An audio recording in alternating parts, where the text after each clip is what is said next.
The Labour Party in the UK has just won a resounding victory in which the Conservatives have been thrown out of power and Labour won a landslide with more than 60% of the seats in Parliament now in Labour's hands and Keir Starmer as the new Prime Minister of the United Kingdom. What should we expect from Keir Starmer's new government? Claire Ainsley is the director of the Project on Centre-Left Renewal at PPI. And prior to joining PPI, she was the executive director of policy for Keir Starmer, who is now the Prime Minister of the United Kingdom. How did Labour win this victory? Was it the policies they espoused? Was it simply a reaction to many years of Conservative mismanagement? And what should we expect from this new government? What issues will they focus on? And what topic areas and traps do they need to avoid so that they don't lose power immediately after gaining it for the first time in 14 years? As always, thank you for listening to the podcast. We appreciate your listening and your support. If you want to leave a like, a comment, if you want to subscribe, all of that is great. If you really want to support the podcast, you can do so by becoming a member of the Center for New Liberalism, who sponsors this podcast. You can do that at cnliberalism.org/become a member. Get active in your local CNL chapter, become an organizer, become an activist for center-left policy, and get access to bonus episodes of the podcast, our sticker of the month, and much more. Thank you for supporting the Center for New Liberalism. Thank you for supporting the podcast, and enjoy the episode.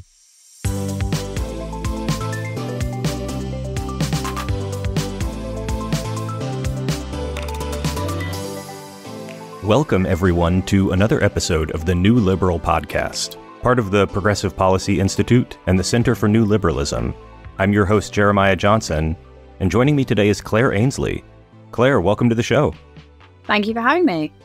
I imagine that there are some pretty high spirits over there in the UK right now from your party. Yeah, I mean, it's day two. So we've just had the new Prime Minister appoint his new cabinet. He's given a press conference following that cabinet meeting where he's outlined some of the government's priorities. So yeah, they're going at pace, but it feels pretty huge. The build up to Thursday, which was polling day, has obviously taken weeks, but for some of us, it's been years in the making. So it feels like there's not much time to really absorb it before Labour are cracking on. And actually, I'd love to jump into that, because before we get to the serious discussion of policies and international geopolitics and the state of the liberalism in the UK and the conservative movement in the UK and all these big things that we are going to talk about. But I think from an American perspective, it's very interesting that on July 4th, very ironic, by the way, for an American audience, on July 4th, there was this election. And the Labour won the election sometime late night, July 4th. It became very clear Labour was going to win a huge majority. Maybe in the morning of July 5th, it was official. And like immediately, right then, Rishi Sunak evacuates 10 Downing Street and Keir Starmer is in. And it's right away. It's like literally you've got a couple hours to get out of the building and you're gone. And for Americans, that seems very unusual that it's already happened. Yeah, it's very fast here. So on Thursday night, the exit poll drops, and that is a pretty good indication of what's going to happen, but you don't know the actual result. In actual fact, the last ballot was only counted and finalized because they had to do a recount this morning. So the counts then take place from 10 p.m. on the Thursday night through. Usually you get all of the results by about 7 a.m., but by about 3 or 4 a.m., you have a good idea, really, whether someone's got enough to form a majority. That was obviously clear quite early in the night for Starmer because he won with such a thumping majority. And then, yeah, on Friday morning, the then Prime Minister Rishi Sunak leaves the building. Apparently, there was a people carrier that had some bags for him and for the Chancellor, who lives at number 11 Downing Street. And then Starmer then goes to the King at Buckingham Palace. The King then formally asks him to form a majority government. And that's what he then does. So he then makes that statement on the steps of 10 Downing Street and gets to work straight away. So his family will have spent last night most likely in Downing Street, or at least there till late. They'll be moving in this weekend, and it is very swift. We have ministers being appointed as we speak. And I did see that I believe Starmer has just held his first cabinet meeting, and there's a bunch of interesting stuff about this cabinet. It's very less, shall we say, concentrated in the private schooling system, in Eton graduates. I saw something there where it was celebrating that I think there was only one privately educated person in Starmer's new cabinet, and it was something like 96% publicly educated. And I think this is an interesting thing that I noticed, that I'm not sure that an American audience would necessarily capture the significance of that this is by far the most state-educated cabinet that there's ever been in the UK. Can you explain kind of a little bit about the class divide there and why this might be a significant thing?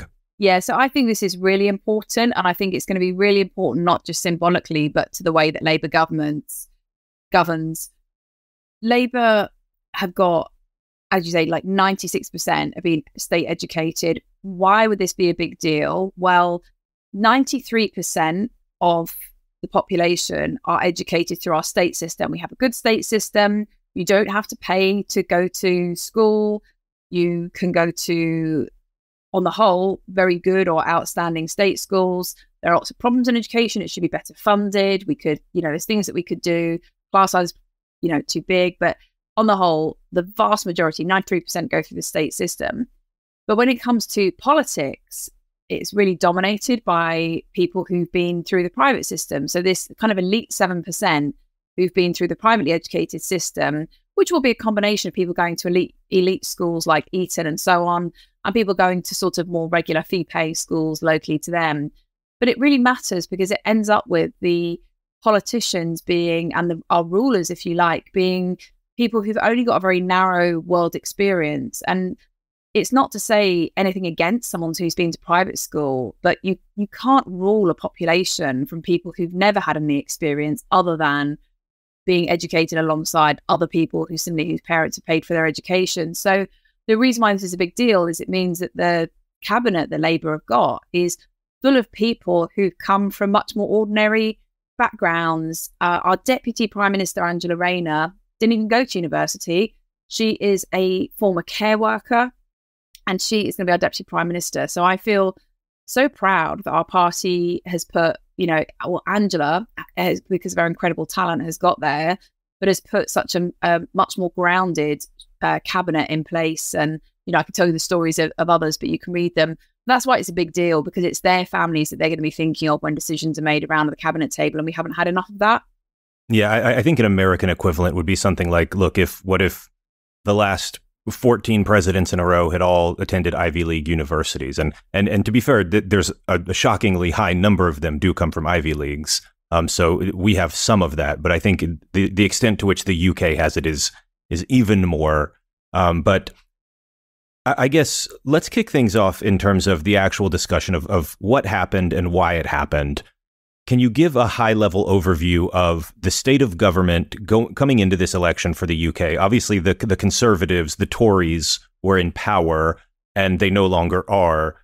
Can you talk about, just at a very high level, what do you think were the issues that defined this campaign, and why did Labour win such a thumping majority? And we can dive into specific issues, but just at a very high level, what happened and what was the story of why it happened? So what happened was Labour have won this huge majority. So in our system, you have to be able to form a parliamentary majority. It's called first past the post. So almost always it's the two parties competing against one another, Labour and the Conservatives. The Conservatives tend to win. So Labour, until yesterday, had only been in power for 30 years out of the 124 years of its existence. So it's not been very good at winning elections, and it hasn't won an election since 2005 in this country. So the stakes were really high going in. The Conservatives really lost the election, I would say, well before the campaign. Their polling has been terrible. The number of people saying they definitely wouldn't vote Conservative has been a majority of the country. since, sort of the last year or so. So it was going to be very difficult to see how the Conservatives would find a way back. But it doesn't really, and they had a terrible campaign, so we could talk a bit more about that, but they had a really terrible campaign. It doesn't really tell you the kind of the other side of the story, which is the Labour story. And as you mentioned, I was Director of Policy for Starmer for 2.5 years. And when I joined was when he first became leader of the Labour Party in April 2020. We just lost our 4th successive election, and we were so far away from where voters are. We had taken a very kind of left-wing direction under the previous leader, Jeremy Corbin. We had stopped speaking for ordinary working class people a long time ago, and they were who we had been formed to represent, crucially. And we were 26 points behind in the polls, and just steadily, Keir Starmer has taken the Labour Party back to being the party of working people again. He has completely rehabilitated not just the image of the Labour Party, but he's done a lot of the behind the scenes work to make sure that we are a change Labour Party. And then he has formed this programme for government. So yes, basically the Tories have collapsed, but that doesn't tell you all of the story too. Starmer deserves huge credit, as does everybody who's been part of this victory. But also we've seen a bigger vote for some of the 3rd and 4th and 5th parties, which is also what we've seen happen in Europe. So yeah, so there's kind of, that's the overall story, but there's lots going on beneath it. What do you think was the root cause of that Conservative collapse, where, the Conservative Party, there was chatter before the election that this could be like, if it went even worse for them than we thought, that it could be an extinction level event for, one of the world's oldest political parties. Is it just, they've been in power for 15 straight years and everybody hates you when you've been in power that long? It's impossible to smell good after 15 years of being in the same place? Is it just the incompetence with which they managed Brexit? Is it the economic kind of decline? Does it have to do with the NHS? Is it kind of an all of the above, or is there one or two things that you would pick out in particular as for why people were just done with the Tories? I think the fact that they were in power for 14 straight years was a really big factor. Not just people fancying a change, but when parties become in power for too long and they do not renew themselves, and they had kind of then got a limited pool of people that they can then draw on. And then the other factor that I think can happen when parties have been in power too long is that they just lose their moral compass. And the Conservatives just seem to completely lose the sense of what was right and wrong, what was decent. Their trust levels were so low. And there were a few things that sparked that. And I think it's important to remember that in 2019, which was our last general election, Boris Johnson was leader of Conservatives. And even though they had been in power for 9 years by then, and it had been pretty turbulent the years post-Brexit or post the referendum, Johnson won an 80-seat majority. So he won, not a landslide, but a very good big working majority. So the reason why things turned around so much since then was that in electoral terms, they failed to hold together the coalition that took him there. So there was a coalition of, working class voters, which had previously voted Labour, voted Conservative, and the Tory heartlands, which tend to be in the kind of more affluent areas, southeast of England, and so on. And it really was a failure to hold that coalition together because of a failure to deliver for ordinary people on their cost of living, combined with just this sense of just total incompetence over every issue. There was like nothing they could get right. So then all of that was then exemplified during the campaign. So Sunak basically decided to call an election, time for his choosing completely, but he took his whole party by surprise so that none of them were ready. And he made this terrible statement, and the rain just came down, and it kind of just symbolized everything that was wrong with them. Was they couldn't even plan to check the weather forecast before they called an election. And then during the campaign, that sort of incompetence and just just putting the party's interest above the country's interest was exemplified by Sunak coming back early from the D-Day celebrations to do, as commemorations, to do a press interview for the campaign.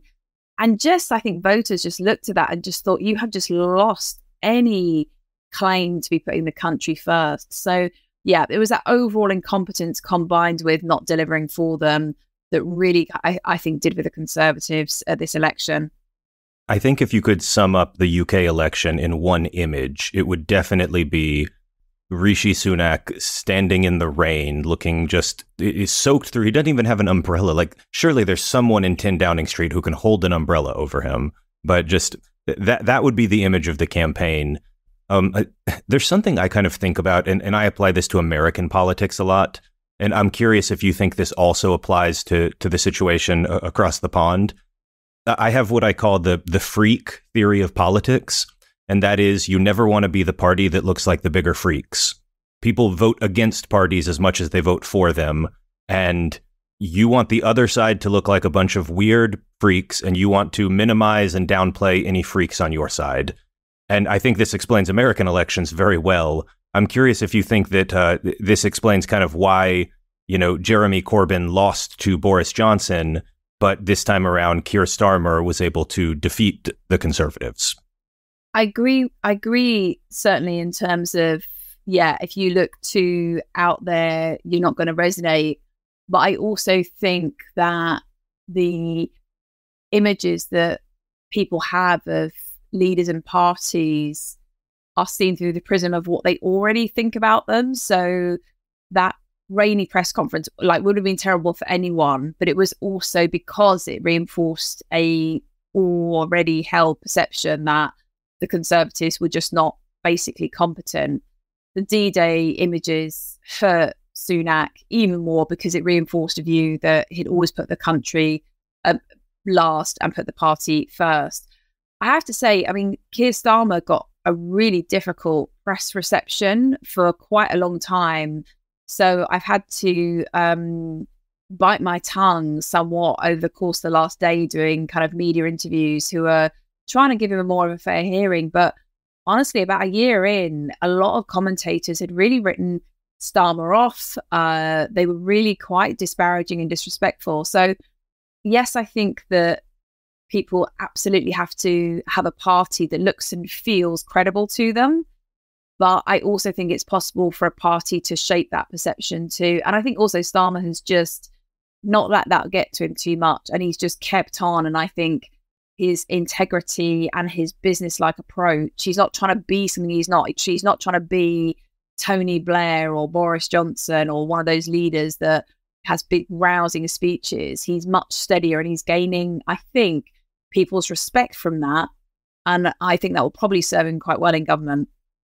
So it would be very easy for me to kind of sit here and agree with you the entire time, because I'm very happy, just cards on the table. I'm very happy that Keir Starmer has won. I'm happy to see Labour in power, and not just Labour in power in general, but especially Keir Starmer's brand of what seems like a more pragmatic Labour Party and not as, left-wing ideological as Jeremy Corbyn.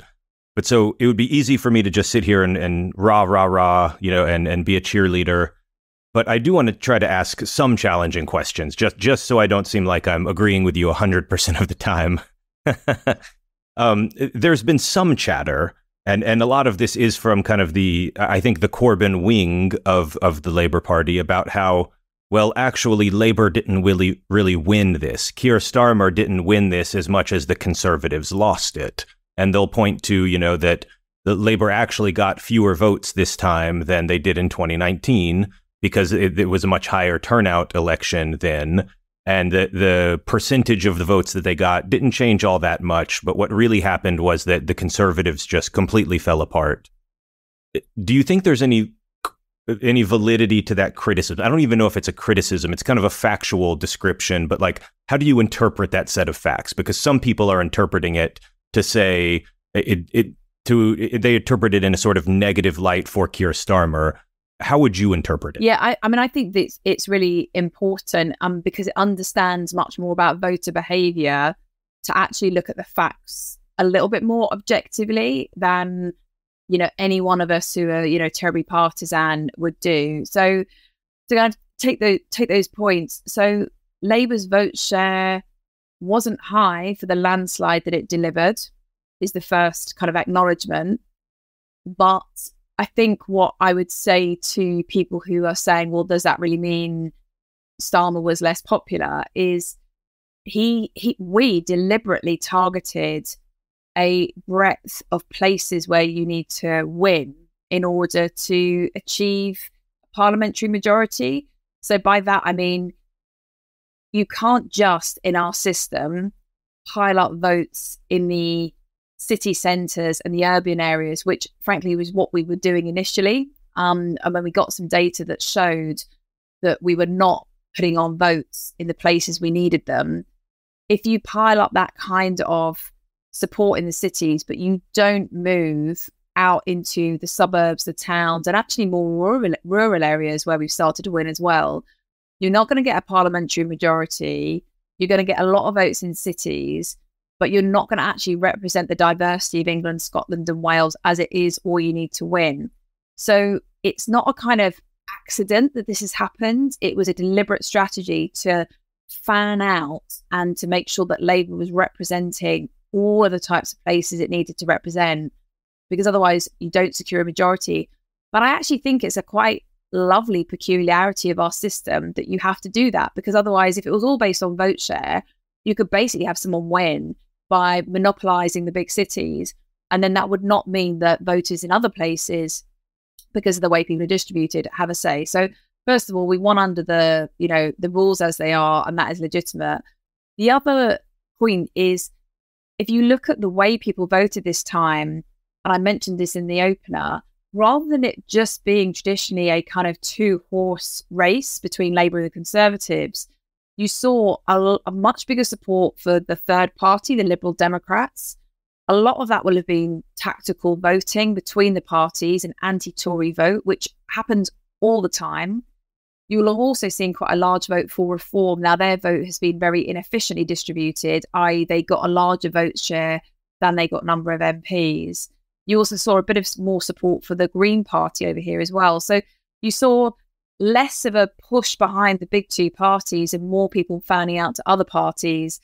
And all told, it doesn't take anything away from Labour's victory, but it maybe gives you other layers underneath about what it is you need to do to actually win under our system. And it doesn't change the mandate that Starmer and the party have got, which is to drive through change. I think there's something to be said as well for the fact that Starmer does not unite opposition against him. And one thing that you could say about Jeremy Corbyn that is very true, even from someone who doesn't like him, is that he inspires a lot of people to vote for him. Jeremy Corbyn inspired many, many people. The downside of that is that his politics also inspired an enormous amount of people to vote against him. And it's pretty clear that a lot of Tory success, at least to me, from my outsider perspective, a lot of the Tory success over the past few years has been just saying, look, we're not that guy. We're not Jeremy Corbyn, so vote for us. And the fact that Keir Starmer could keep all of Labour's votes without inspiring the sort of massive turnout against himself, I think that's a skill. That's also a valid way to practice politics. Yeah, and I think that's right. And I think also Corbyn he was leader of the Labour Party during two general elections, which are quite different. The 2017 general election, actually Labour performed, they didn't win, but they performed very well. And that was not what the Conservatives were expecting.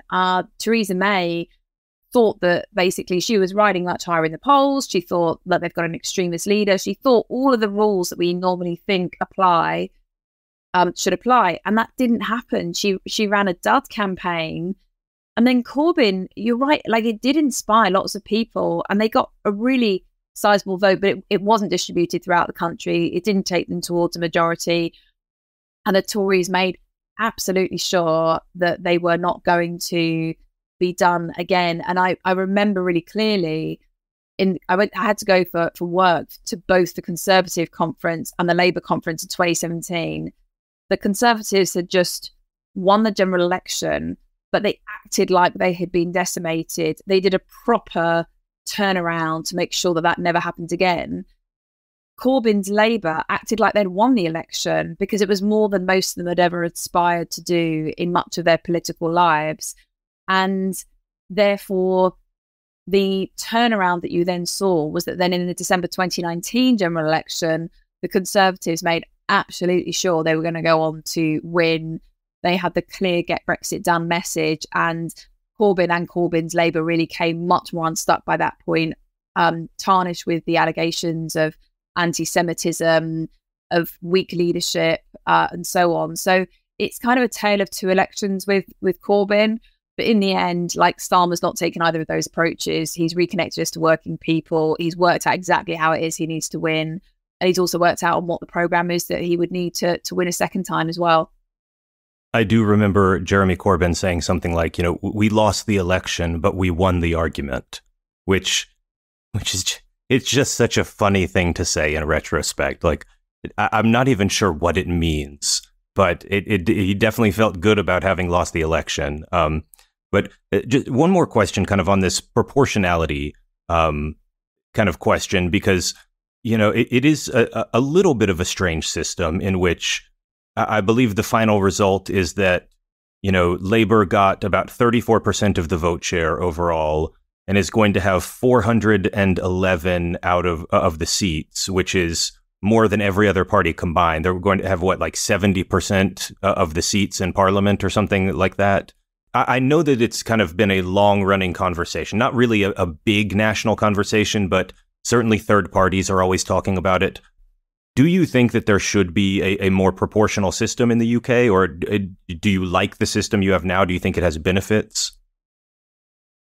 So I don't think personally that I'm not convinced about proportional representation. I don't think some great big injustice has been done by Labour getting into power. They won the election, and bear in mind, like, Margaret Thatcher pushed through a very controversial programme that, whatever people say, transformed the economy and society of this country, and she did not get more than 50% of the vote to do that. So, like, everybody who's won has won under this system. So I think Labour have got that mandate and should own that and not be kind of battered around by these other arguments.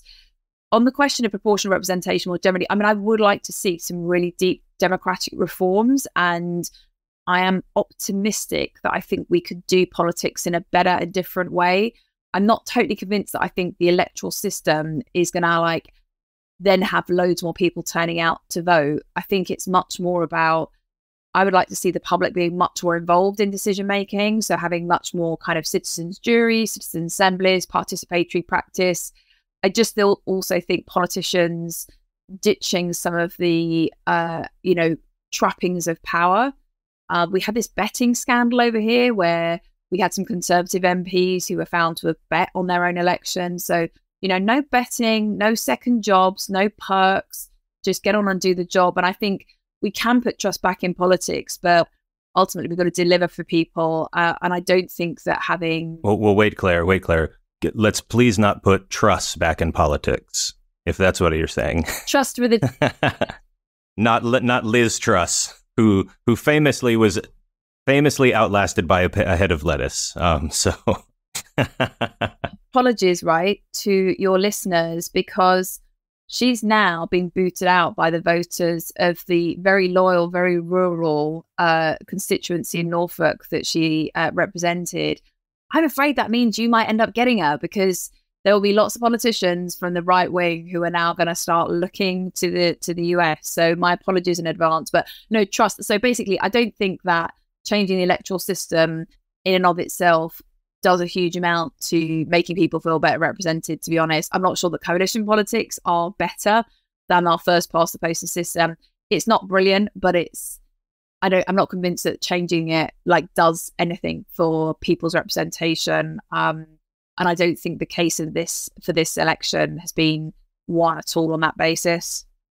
All right, so let's talk about policy, because Keir Starmer now enters his I don't want to say reign, because Charles is the one who's reigning, but his period of leadership, we'll say, with a huge majority, he's going to be able to do just about anything he wants with this kind of parliamentary majority, and it's just a matter of what's advisable to do. And it strikes me that he hasn't made the sort of grand visionary promises that someone like Jeremy Corbyn did. You know, if Corbyn had ever become prime minister, he had this grand program. He promised huge change and massive things. Like a Corbyn version of the United Kingdom would be a very, very different place, and he would have pushed hard for very identifiable changes. You know, he kind of the analogy in the US would be Bernie Sanders, but he had gigantic plans and everybody knew what they were. Whereas Starmer, you know, obviously he has plans, but he seems like he has not committed himself to that sort of enormous vision that Corbyn did.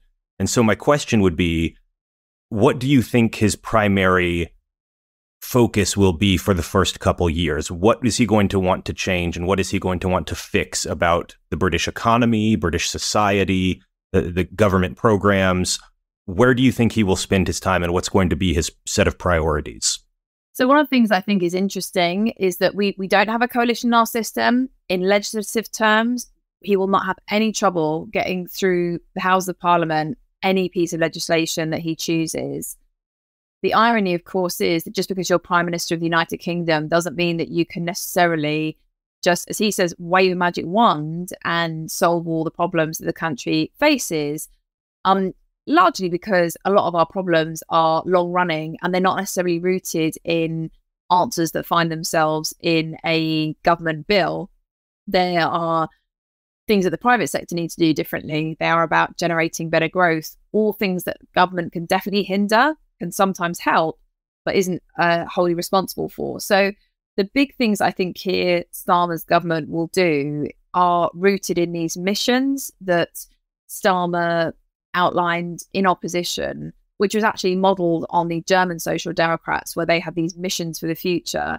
And it was a way of translating the goal, these aspirations to change quite fundamentally, like driving economic growth across the country, the clean energy transition, making sure every child has the best opportunities they can have. These are quite sort of big overarching goals. And he then translated them into first steps. So he very clearly has a plan of how he wants those to be delivered and who he wants to get to deliver them. I think the big things that you will see is we should have a King's speech. So for us in parliamentary terms, the new government's legislative programme is then announced by the King in our quirky democratic differences with the US. So in a couple of weeks' time, the King will basically announce this is what the legislative programme is. And I would very much expect those to be tackling some of these big long-range issues. So planning reform is a big one. So one of the issues we have with economic growth in the UK is that and house building is that our planning system has become very bogged down, very much vested interest, and it's very difficult to really change the infrastructure that we need. And actually some of the advice that's been taken from the US administration is make sure you get planning system change first before you can turn on the infrastructure. So a lot of what I think he'll do will be about what are the changes he needs to do now in order to affect change in the future. I think I'd love to dig deeper on that just for a second, because look, our listeners are like, I almost sometimes call them like pro-housing extremists. You know, they are desperate to build more housing and to build more in a lot of ways. It should be easier to build green energy. And I know England, famously a windy country, should be building loads of wind power everywhere and infrastructure and all of it, you know, across the entire Anglo world. I think it's just too difficult to build. It takes too long. There's too many, you know, stopping points and veto points. And so I know that Keir Starmer has said things. He's made encouraging noises.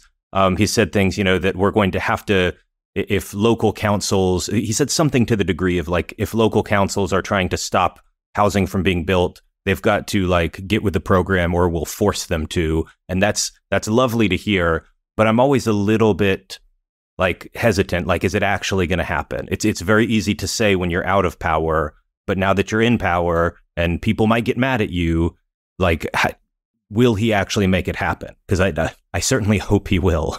Yeah, I mean, it's a brilliant question, and I think it's quite interesting that, like, he's chosen this as a fight he wants to pick, and he's not someone who necessarily goes out seeking conflict. So he's not a politician that defines himself by choosing conflict. And I know that there are some on the left that would say, "Cool, that's not what I've seen."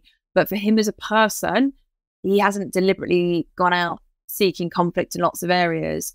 But on planning, he's really chosen this as a fight that he wants to have. That's really different from us looking back in 5 years' time and going, "God, that was gutsy. He took loads of stick, but he's gone ahead and delivered on it." All I can say is that this is definitely an area that he's prioritised, and I think he's prioritised this because it is so critical to getting economic growth. And he and Chancellor, it's lovely not to say Shadow Chancellor anymore. He and Chancellor Rachel Reeves have put economic growth across the country as their #1 mission. And they know they can't get economic growth without some of these changes. So I think he knows that it's mission critical that he basically does cut through some of these problems. He's also, I think, realizes like how much this is so critical to young people's opportunity as well. That we just don't have a society where young people, and by young, I'm now talking about, like, you know, people under the age of 35, if not even a touch older, really have any prospects of getting on the housing ladder. And of course, that's not what everybody wants, but loads of people want the right to be able to afford their own home. And that is just so out of reach for young people now. So I think both for opportunity and for growth, he will make this his really clear defining mission. I thought it was quite interesting that he's announced something different, which is that he's going to get these metro mayors, which in our system, we've not had metro mayors for very long. We've actually just elected a whole new bunch of them. And he's going to get them into Downing Street. I think it's on Tuesday, which is a totally different way of governing. They've really been quite sidelined, I would say, in terms of central decision making. We're a really centralised country. And therefore, I just think on planning, he knows he can't do that without having the buy-in, support and feedback and partnership from these metro mayors. So I think it's quite interesting that one of his first moves in his first few days is going to be to get them into Downing Street so that he can start making policy with them. So I think it's going to be really challenging on planning, but I think he is making the right kind of moves to break the logjam. Oh, like I said, I certainly hope that he is able to. You know, we've had the directors of Priced Out UK, if you're familiar with them, a wonderful, you know, pro-housing organization. We've had them on the podcast to talk about just the absolute state of the housing market in all of the UK, but especially in you know, London is just, it's amazing that London rents are essentially on par with New York when the salaries in London are not at New York level salaries. And that I certainly hope he's able to. Moving on from housing, another issue that has kind of perennially been in the news in the UK is immigration. And a lot of this relates to, you know, it relates to Brexit, it relates to how Britain, sees itself in relation to Europe and the world. And I know this has kind of been a divisive issue in the UK, that it rouses great passions, we'll say. How do you think Starmer plans to handle this? Because it is kind of, you know, I am a pro-immigration guy. I think immigration brings a lot of benefit to the countries that allow it. But I also know that it's the kind of thing that is likely to inspire backlash in some scenarios. How do you think he plans to kind of tackle that? And where do you think he goes? Yeah, I mean, I'm pro-immigration too. I want control of our borders, though. That is the main, I would say, issue for the UK at the moment, is that it is definitely perceived, if not real, that we don't have control of our borders. And that's been symbolised by these border crossings, by dinghies, which for the refugees that are coming, for the people that are on those boats, it is just horrendous because they are risking their lives, and you've got people who are dying at sea, either in the English Channel or in the Mediterranean on their first crossing. Plus, you also have the fact that for people within the country at the moment, it then feels like we just don't have control over our borders. So Starmer has put a priority on immigration, and that has not universally gone down very well. But I think he feels that unless you can really reassure people that your borders are being managed and controlled, very difficult to make a case about where you might need more immigration. It just feels like it's wrong for the people that are crossing, but it's also wrong for the population that feels that things are out of control. So he's this morning said that he is cancelling this Rwanda scheme, which has been so controversial, which is a scheme where our previous Conservative government said that they would deport people to Rwanda if they arrived by boat, which was, for some people, they morally objected to that. For others, they were just like, this is totally ineffective and a waste of money because no one actually ever got forcibly deported to Rwanda under this scheme. So he's cancelling that, and he's going to redirect the funding into a new border patrol to break down how you actually kind of get to the criminal gangs. So I think he's really going to have to face a summer where there probably will be boat crossings that might increase. The weather is good, so therefore you then get more increase of boat crossings. But you absolutely have to then show to the public how you are bringing an end to those, and actually how you have a fair immigration system that allows people to come who've got a legitimate right to be here, and even welcomes people where there's an economic case for them to be here. But at the moment, it just doesn't feel like we've got the best of both, which is what we want. As this is an issue that can inspire a lot of backlash, I think we've seen some of that backlash in the UK, and we've seen it all over the Western world, that immigration skeptical parties have been rising. The hard right has been rising in a lot of countries. And this election saw a pretty successful election for Reform UK, which is the Nigel Farage group, for listeners, that kind of decided the Conservatives aren't conservative enough. They're not, doing enough on immigration. They're not anti-Europe enough, even though we listened to Nigel and we did Brexit, and we did a hard Brexit mostly. And, we kind of gave him everything he wanted there, but he's still not happy.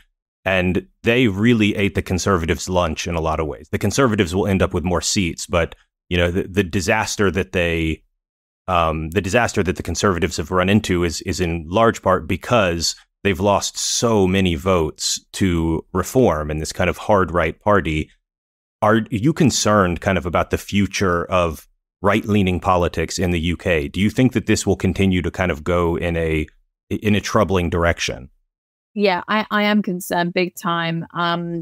You're right, Reform mainly took votes off the Conservatives, but they would also taken votes from Labour. And actually, since the election started, the campaign started rather, Labour and the Conservatives votes started to decrease. So cycling back to the earlier point about the legitimacy of the result and what it's produced, like the fact that you've seen the rise of other parties, like the Liberal Democrats are in a totally different, ball game to Reform.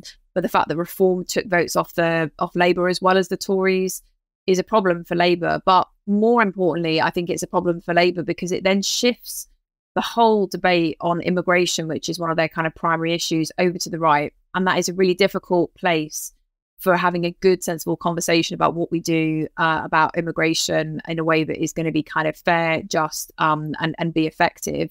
So I think the rise of Reform is a problem. I think it is not dissimilar to the rise of the populist right that we've seen in parts of Europe in particular. It's definitely fueled by this kind of unease, insecurity, and immigration becomes kind of a bit of a lightning rod for that.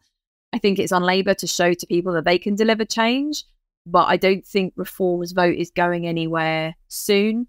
And I think that should definitely be a priority of Labour in the long term, is how they have an electoral strategy to tackle it. And that's probably an area that I'll be, focusing some of my work with PPI on over the course of the next few months, because we've seen, as I said, we've seen this in Europe, but it's also partly what affects the kind of right-wing vote in America as well.